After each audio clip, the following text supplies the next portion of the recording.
নমস্কার। আজকে আমি বলবো বৃষ রাশি নিয়ে কিছু কথা। বৃষ রাশি নিয়ে আমি কালকেও আমার পেজেতে দিয়েছিলাম, আপনারা সাবস্ক্রাইব করেননি কেউ।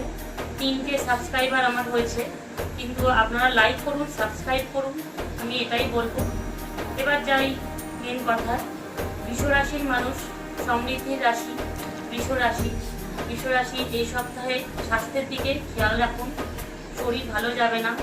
বিশ্বাস করে নিজের মনের কথা কাউকে বলে দেবেন না, তাতে ক্ষতি হতে পারে। যারা শিক্ষার্থী আছে, পড়াশোনা করছে, তাদের জন্য খুবই শুভ।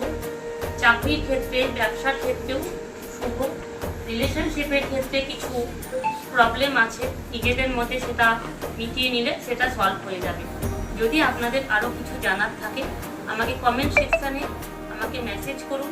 কার কী রাশি আছে আমাকে প্লিজ বলুন, লাইক সাবস্ক্রাইব করুন। ব্যাস এই বলে শেষ করছি আজকের অনুষ্ঠান।